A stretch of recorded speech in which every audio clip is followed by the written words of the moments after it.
Well, my Appalachian Trail hiking for 2019 appears to be complete.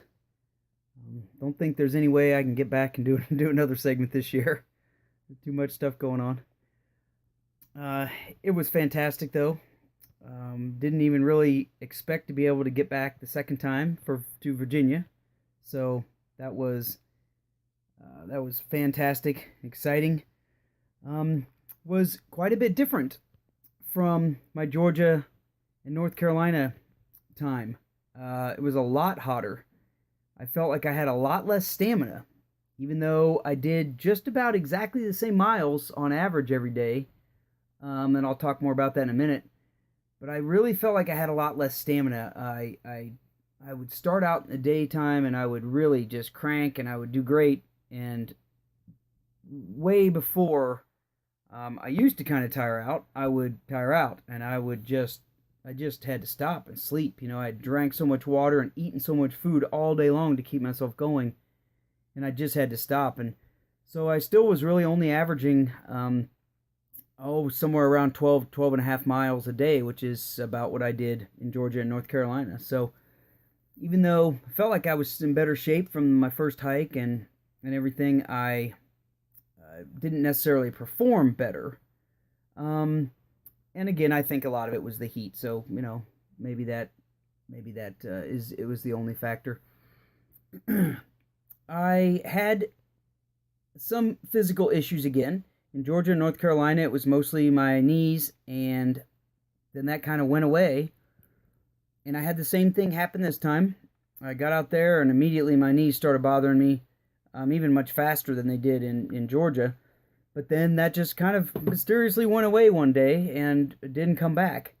Now, I did also have some foot issues, and they didn't stop me or anything, but just some really good foot pain.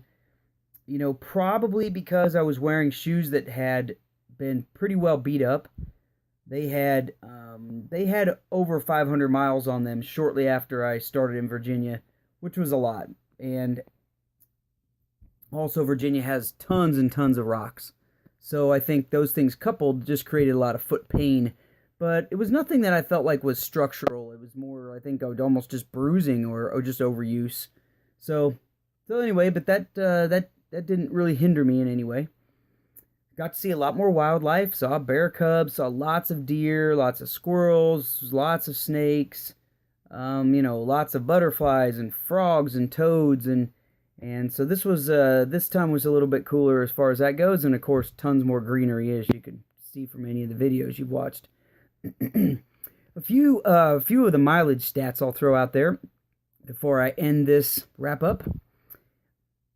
So I did 165 miles through Georgia and North Carolina. This time I did 160 miles.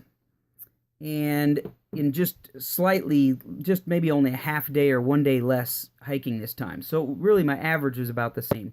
So you total it up and I've got 325 miles of the AT that I've done. That leaves 1,865 miles left still. Means I have almost done 15% of the AT over the course of 4 weeks. So, but it just gives you some idea of how long that crazy thing is. It would take me a much, much longer to get done with it. One more stat. 550 miles of the AT are in Virginia. So that's almost a quarter of the total mileage that is just in Virginia. And again, I did 160. So not only have I only done 15% of the AT, but I've only done 29% of all of the AT in Virginia. So I still have almost 3/4 of Virginia left to do. So someday I'll have to get back and try that. Anyway, it was a fantastic trip. 2019 is over for now. 2020, who knows what's going to happen? Maybe this summer, maybe 2021. But I am excited to get back and do the whole thing from beginning to end. Hopefully I'll be able to do that. And if not, maybe I can get out and do another section sometime soon.